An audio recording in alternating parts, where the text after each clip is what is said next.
Good morning, students. Today we are going to start part 4 of mineral and power resources. In the previous video, we discussed about the conventional sources of energy like coal, petroleum, natural gas and hydel power. Today in this video, we'll discuss about non-conventional sources of energy. Then first of all, we have to discuss what are the non-conventional sources.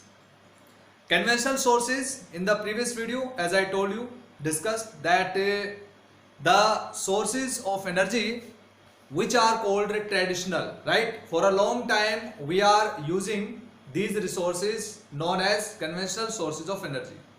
Non-conventional sources of energy means the main feature of these resources that these are renewable resources, right?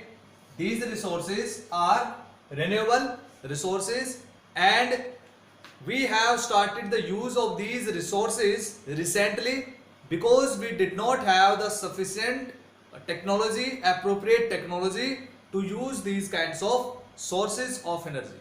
The main feature of non-conventional sources of energy that these are renewable, right? And cannot be exhausted soon, replenished automatically. So these are replenishable, renewable and modern. We have used these kinds of sources with the modern technology. Now, what are the non-conventional sources of energy? For example, solar energy. Solar energy. Number 2, wind energy. Wind energy. Number 3, nuclear power or energy. Number 4, we can say tidal energy. Number 5, geothermal energy. And number 6, biogas, right? So these are the non-conventional sources of energy. Now we'll discuss in detail one by one. First of all, about solar energy. So number 1 is solar energy. What is solar energy? We feel solar light means sunlight and sun heat. So light and heat of sun is converted into electricity is known as solar energy. And it is done by the technology that is known as photovoltaic technology. This is photovoltaic technology, right? What is this? For example, this is sun and sunlight comes on earth. With the help of solar cells or solar panel, the sunlight is captured, or we can say that can be used to convert into electricity with the help of generator, right? And it consists of the system in which battery and inverter, right? So this entire system converts into electricity. The best benefit of solar energy is that it is very cheap. After getting set up the one's entire panel system or solar photovoltaic system, it is very cheap. After that, second feature, that it is replenishable, right? Sunlight will be continuously coming on the earth, so we will be using solar energy without any kind of big problem. Third one is this is very useful in the tropical countries. India is a tropical country because it is lying near Tropic of Cancer, clear? And near equator, and Tropic of Cancer crosses India, clear? And it divides into two halves, clear? So tropical countries get abundant of the sunlight, so solar energy is very easy and useful in these kinds of countries. In India, the largest solar plant is situated at Madhapur near Bhuj in Gujarat. Clear? You have to note down. In Madhapur near Bhuj in Gujarat, here the largest solar plant is situated in India. So this was about solar energy. I hope that you are understanding. It's very simple thing. Solar energy. What is the solar energy? Sunlight and sun heat is converted into electricity is called solar energy, and with the help of the technology, photovoltaic technology, sunlight and sun heat is captured in the solar panel, solar cells, and jointly called solar panel.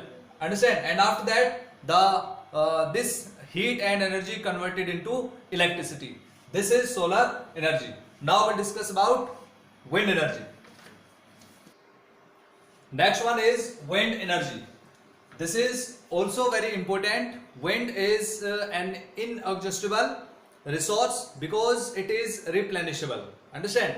And it is the cheapest source of energy because it has been used for grinding grain and lifting water. Understand? So now it is used to convert into electricity. The speed of wind is converted into electricity,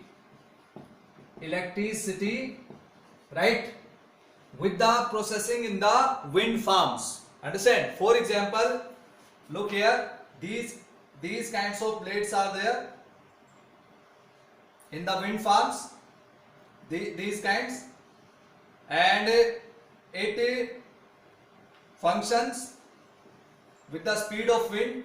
And then here is the gearbox. It is connected to generator converts the speed into electricity, and then it is connected to the transformer, and electricity is supplied to different kinds of uses. Understand? So in this way, wind energy is very important. India is ranked first as wind superpower in the world, and largest wind farm cluster in India is located Nagarcoil to Madurai in Tamil Nadu. And Jaisalmer is also very famous center of wind energy, and other centers are Andhra Pradesh, Karnataka, Gujarat, Maharashtra, and Kerala. These are along with Lakshadweep. These are very important wind energy centers in India. In the world, if we talk about major wind farms cluster located in Germany, Netherlands, UK, USA, Spain, Denmark, etc. So these are other wind farm cluster centers in the world. Now we'll discuss about nuclear energy. Next one is nuclear power. It is also a very important non-conventional source of energy, right? In the modern time, its importance is very high because just it is used not only for electricity generation as well as for weapons making also, right? It is obtained from energy stored in nuclei of atoms of naturally occurring radioactive elements. Clear? Radioactive elements, for example, uranium and thorium. You studied in science very well. After that, these kinds of fuels undergo nuclear fission in nuclear reactors. After that, power emits. Clear? So fuels undergo nuclear fission in reactors and emit power. So in this way, this is the formation of nuclear power. We will understand with the help of diagram later. And the main producer of nuclear energy, USA is the largest producer of nuclear energy. After that, in some countries of Europe, nuclear power is generated. For example, Germany, France, England, and after that, one of the producer of nuclear energy, Luxembourg and Portugal also. Understand? So these are the nuclear power generator countries. Uranium is found in India, in Rajasthan and Jharkhand, and thorium is found in monazite sands of Kerala.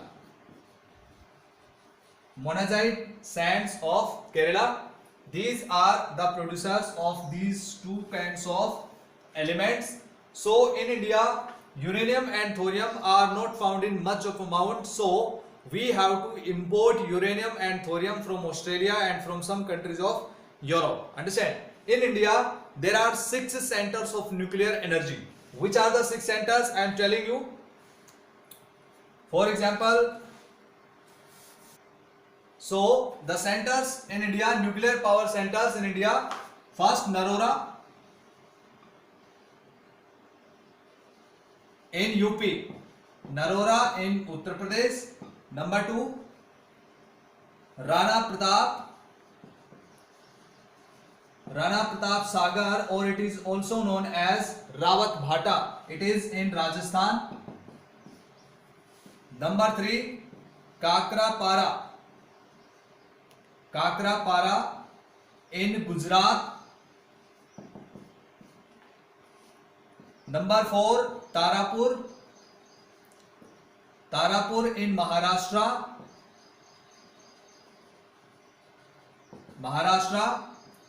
Number 5, Kaiga in Karnataka. And after that, Kalpakkam in Tamil Nadu. So these are the 6 nuclear centers in India. Dear students, you have to learn and note down, because these things are not given in your textbook, so you have to note down and learn them. Understand? So rest of the 3 non-conventional powers like tidal, geothermal and biogas. These 3 non-conventional sources of energy will study in the next video. Understand?